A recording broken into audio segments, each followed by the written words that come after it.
시간을 좀 골라서 소개해드리는 그런 시간입니다. 또 이 시간만 또 챙겨서 들으시는 분들도 꽤 있는데요.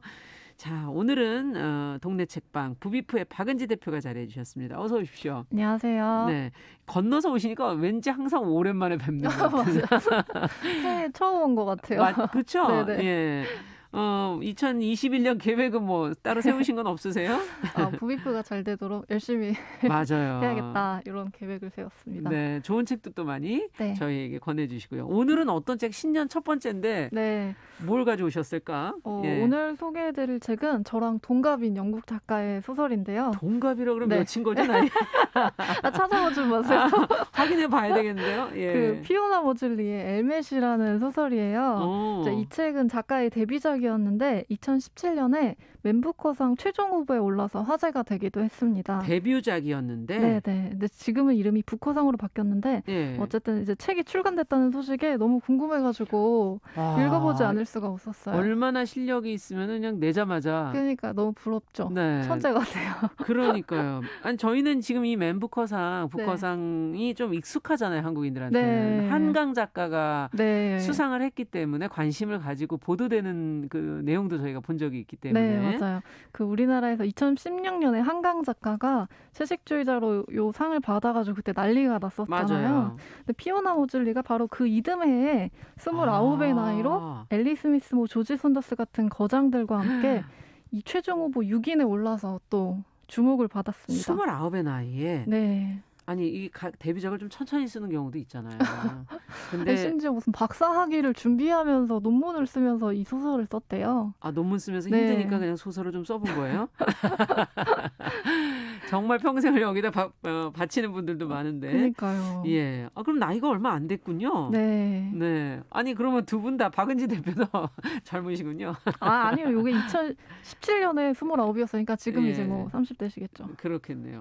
수상은 그러면 결국은 최종 수상 6인에 올랐는데 어떻게 됐어요? 네, 누가 됐어요? 수상은 그 바르도의 링컨을 쓴 조지 손더스에게 돌아갔는데 이 첫 소설로 최종 후보에 오른 것만으로도 너무 대단하죠. 그렇죠. 네, 뭐 신인 개그맨이 유재석 씨, 김숙 씨 같은 분들이랑 같이 연예대상 후보에 오른 그런 느낌이지 않았을까. 그렇죠. 흔한 일이 아니죠.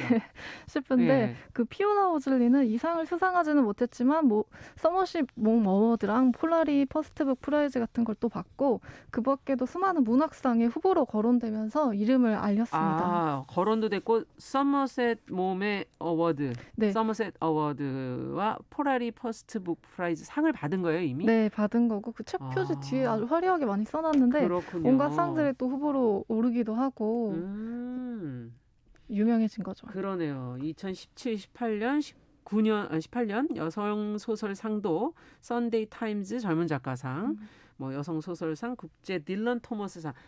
야, 많은 상을 받았네요. 예. 그건 아마 후보에 오른 걸 거예요. 그러니까 네네. 예, 자세히 잘 봐야 되겠습니다. 네. 근데 이 소설의 제목이 엘멧인데 저희는 뭔 말이지? 헬멧도 아니고 지금 그렇게 생각했었어요. 네. 유머는 아니었어요, 정말. 엘멧은 무슨 뜻이에요, 이게? 저한테도 생소한 말이어서 이제 봤더니 네. 5세기랑 7세기 사이에 영국에 존재했던 독립왕국의 이름이래요. 네, 영국 사람들은 알 수도 있겠지만 이제 저희에게는 정말 낯서네요. 생소한데 지금은 그 웨스트 요크셔를 포함한 여러 주에 걸쳐 있는 지역이라고 하는데 네. 이 작가가 이 춥고 황야가 많은 이 지역에서 어린 시절을 보냈다고 해요. 그래서 그 풍경이 소설의 배경을 이루고 있습니다. 그렇군요. 네, 소설에는 이제 마을에서 떨어진 숲속에 집을 짓고 자기들만의 독립된 세계에서 살아가는 이제 가족들이 나오는데요. 이들의 삶이 갖고 있는 뭐 순수함과 나름의 규칙이 잔혹하게 부서지고 깨어지면서 드러나는 절망이 엄청나게 강렬한 소설이에요. 네. 어떤 인물들이 나올까? 뭐 이런 것도 지금 궁금해지고요. 네. 등장인물로는 이제 무쇠팔에 무쇠다리를 갖고 있는 굉장히 강한 아버지가 나오고요. 또 아버지를 닮아서 역시 강인한 딸 캐시라는 인물이 나옵니다. 그리고 또 마지막으로 상대적으로 가냘프고 섬세한 아들인 데니얼이 등장을 해요. 네. 근데 이 가족이 지금 우리 사회의 보편적인 기준으로만 보면 좀 특이하게 느껴지실 수도 있어요. 그러네요. 딸이 강하고 아들이 섬세하고 아버지는 무쇠다리. 뭐 이건 로봇 아니에요. 네. 근데 어떤 점이 특이하다는 건지 조금 더 네. 들여다봐야 될 것 같아요. 이런 그냥 천편일률적인 얘기를 저희가 네. 할 수는 없는 거고. 네, 예. 아이들은 이제 우리나라로 치면 중학교에 다녀야 할 나이예요. 15, 14살. 어리군요. 네, 그런 나이인데 학교를 일단 다니지를 않고 네. 숲속에서 어린 아이들처럼 뛰어놀기도 하고 집안을 돌보기도 하고요. 아버지의 허락하에서 이제 집에서 담근 사과수를 같이 마시고 담배를 말아서 피우기도 해요. 이제 또 소설 속 아버지는 아이들한테 숲에 대해서 알려주는데 나무도 하나하나 어떤 나무인지도 이야기를 해주고요. 예. 사냥을 할 때는 동물들의 고통을 최소화하는 방식을 지키는 그 모습을 보여줘요. 네. 또 이런 거에서는 그 영화 아바타에 나오는 나비족 생각나기도 하고 그러네요. 인디언의 삶의 방식이 떠오르기도 합니다. 자연과 뭔가 공존하려는 네. 그런 어떤 삶의 방식, 자연 속에서 살아가는 모습이 좀 인상적이다 이런 생각이 드네요. 네. 아무래도 우리가 살아가는 모습하고는 많이 다르네요. 네, 이제 문명보다는 자연에 가까운 삶인데 되게 재밌는 게 아들인 데니얼이 작은 배꼽 뒤에 꽉 끼는 바지 같은 거를 입기도 해요. 너무 산속 생활하고 안 어울리는 거 아닙니까? 14살 남자아이가 이런 네. 차림으로 이제 학교에 갔다고 생각해 보면 우리 사회에서는 엄청 주목을 받거나 뭐 놀림을 받던 그렇죠. 할 텐데 이 데니얼이 사는 숲속 세계에는 이제 누나와 아버지가 전부거든요. 그 세계에는 어떤 고정관념이나 편견도 없었기 때문에 데니얼은 자기 차림새가 근처에 사는 다른 남자들하고는 좀 다르다. 이거를 알지를 못해요. 근데 또 반대로 딸인 캐시는 남자 아이들보다 강한 힘과 용기를 가지고 있는데 데니얼은 얌전히 앉아서 책 읽는 거 좋아하고 집안을 꾸미고 이런 걸 좋아해요. 다 자기 적성이 있죠. 네. 뭐. 근데 캐시는 숲을 헤매고 여우굴을 관찰하는 걸 더 좋아하고 동생을 괴롭히는 남자애들 서너 명을 막 혼자서 쓰러뜨리기도 해요. 예. 네. 대단한 누나네요. 이렇게 소설 속 인물들이 남성성과 여성성에 갇히지 않고 있는 그대로 자기 자신으로 드러나는데요.